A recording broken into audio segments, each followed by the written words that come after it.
So hello everyone, welcome to engineers career point platform.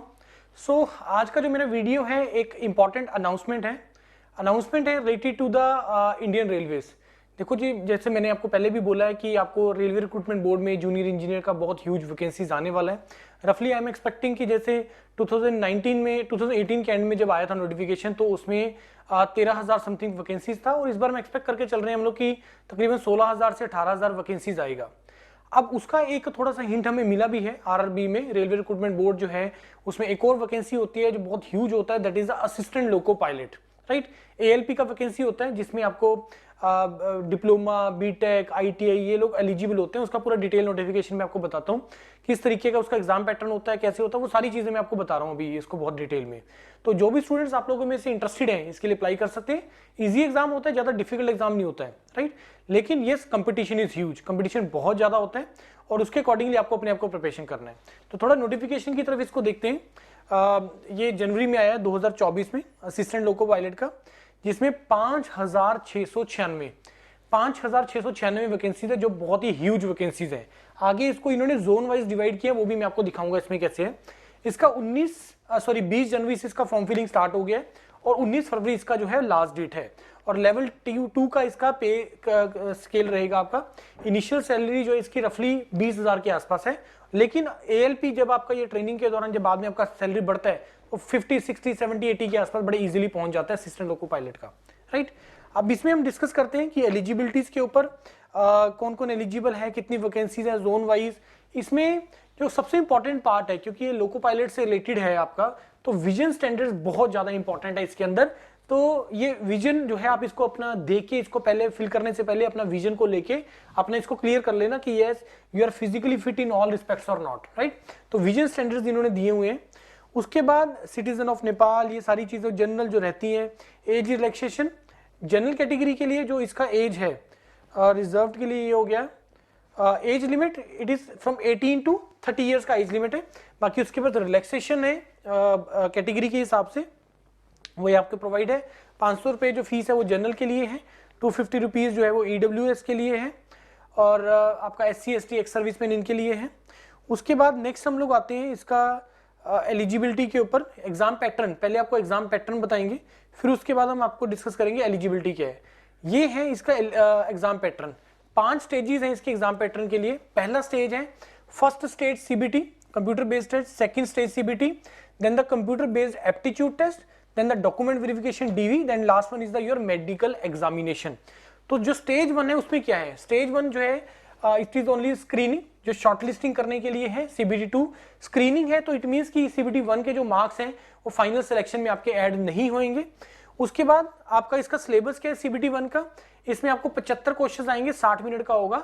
1 number का 1 question होगा, 1/3 इसका negative marking रहेगा, और मिनिमम इतना परसेंटेज आपको रिक्वायर्ड है क्वालिफाई करने के लिए। और मेंस के अंदर जो जाएंगे somewhere they have mention that 15 times, yes, जितना वैकेंसीज है 5,000, 6,000, 15 का 90, तो 90,000 के आसपास जो बच्चा है वो आपका CBT 2 के लिए जाएगा। 15 टाइम्स ही इन्होंने बुलाना है। उसके बाद CBT 2 जो है उसको भी इन्होंने 2 पार्ट्स में डिवाइड किया, part A, part B। Part A जो है वो 90 minutes 100 question, part B 60 minutes 75 question, 1/3 का नेगेटिव मार्किंग इसमें भी है। उसके बाद अगेन मिनिमम परसेंटेज जो है इसमें भी आपको क्राइटेरिया है।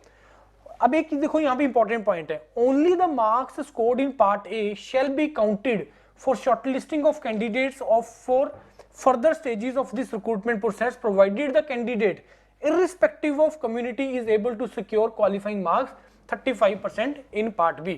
तो मिनिमम 35% तो आपको लेके ही आने हैं, लेकिन उसके जो काउंट होंगे नेक्स्ट राउंड के लिए वो आपके सिर्फ पार्ट A के ही काउंट होंगे। पार्ट A का क्या सिलेबस है, मैथमेटिक्स है। अच्छा, इसमें CBT 1 का भी सिलेबस इन्होंने मेंशन किया था। मैथमेटिक्स है which is your quantity aptitude, mental ability जिसको हम रीजनिंग बोल देते, general science, physics, chemistry, life sciences 10th standard तक का, और general awareness, current affair, science and technology, ये सारी चीजें रहती हैं।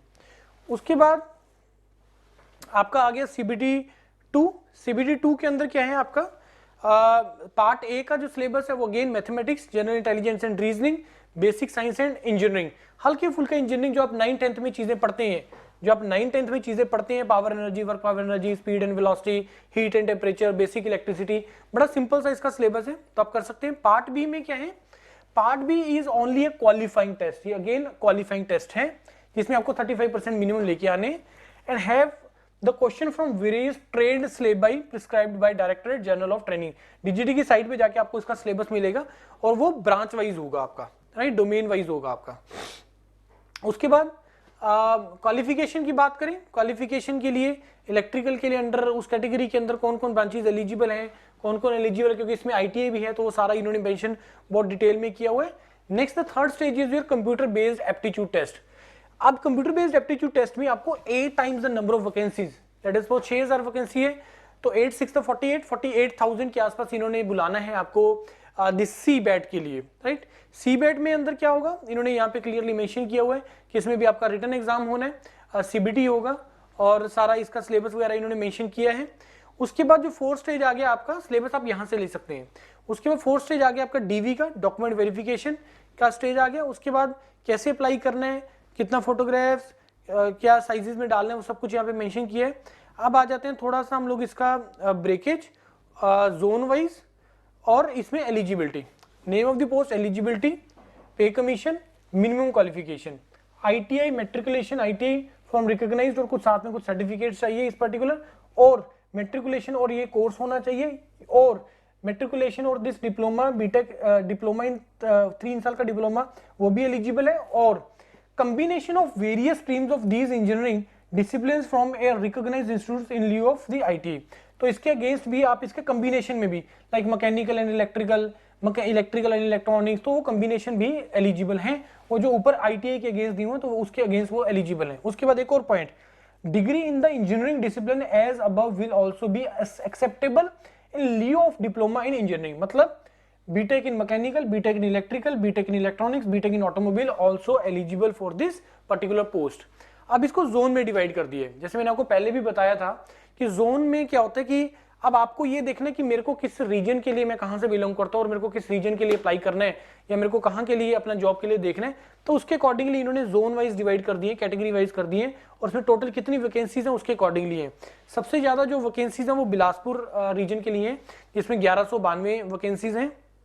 उसके बाद चंडीगढ़ रीजन में 66 हैं, और जम्मू रीजन में जो है, जो जम्मू श्रीनगर रीजन में 39 है, और उसके बाद आपका आ गया वन मोर वाज देयर जो इस रीजन को बिलोंग करते हैं, मुंबई, मालदा, दिस गुवाहाटी, चेन्नई, चंडीगढ़, बिलासपुर, हाँ ये चंडीगढ़ वाला रीजन, इसी के नजदीक आप लोग रहेंगे जब आप अप्लाई करेंगे। इसमें जम्मू श्रीनगर हो गया। उसके बाद फॉर्मेट्स दिए हुए हैं, अलग अलग फॉर्मेट जब आप अप्लाई करेंगे।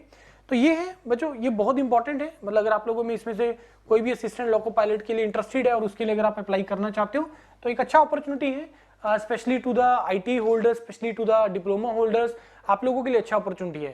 तो आप लोग अप्लाई कर सकते हैं और प्रिपरेशन अपना स्टार्ट कर दीजिए। प्रिपरेशन करने का तरीका वही है जो आप लोग बाकी एग्जाम्स के लिए कर रहे हैं, PSSP के लिए भी आप एग्जाम देके हटे हैं, तो जो उसका नॉन टेक्निकल पार्ट है, क्वांट हो गया, रीजनिंग हो गया, जनरल स्टडीज हो गया, ये आप लोगों ने पढ़ा है और उसी से आपका तैयारी इसमें से हो जाएगा, राइट। आपका कोई क्वेरी है आप लोग मेरे को रीच कर सकते हैं। Thank you and all the best.